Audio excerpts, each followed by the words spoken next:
যখন প্রিয় মানুষটার একটু কেয়ার করবেন, একটু স্যাক্রিফাইস করবেন, তখন আপনার প্রতি তার কেয়ারিং, স্যাক্রিফাইস আরো বেড়ে যাবে।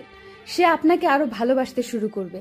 সুতরাং অবহেলা নয়, সম্পর্কটাকে সুন্দর রাখতে প্রিয় মানুষটার জন্য একটু সময় বের করুন, তাকে একটু বোঝার চেষ্টা করুন।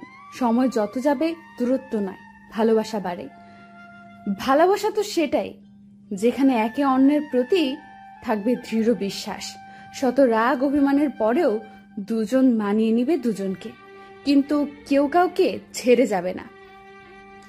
ভালোবাসা তো সেটাই যেখানে বাহ্যিক সৌন্দর্য দেখে নয়, বরং দুজন দুজনের প্রতি মন থেকে রইবে অগাধ স্নেহ, ভালোবাসা আর কেয়ার।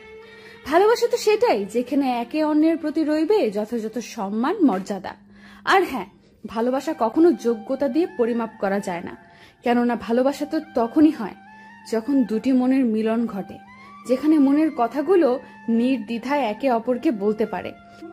কিন্তু আপনি যাদের ভালোবাসেন তাদের কাছ থেকে যদি বিশ্বাস, যথাযথ সম্মানই না পান, উল্টো অবহেলাই পেতে থাকেন, আর ভালোবাসার জন্য আপনাকে যোগ্যতার পরীক্ষা দিতে হয়, তবে ভেবে দেখুন সেটা ভালোবাসা নয়, বরং আপনাকে হেয় করা হচ্ছে।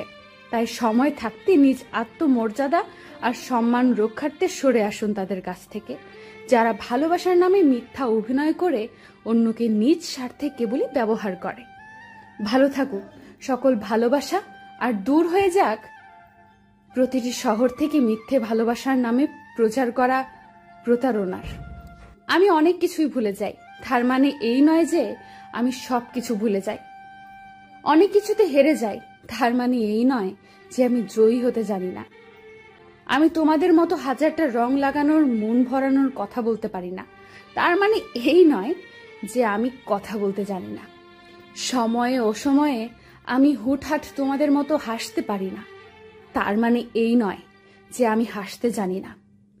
চোখে চোখ রেখে করা কথা ঝাঁজে তোমাদের মতো নিজের স্বার্থটা তুলে নিতে জানি না, তার মানে এই নয় যে আমি কারো চোখের ভাষা বুঝি না।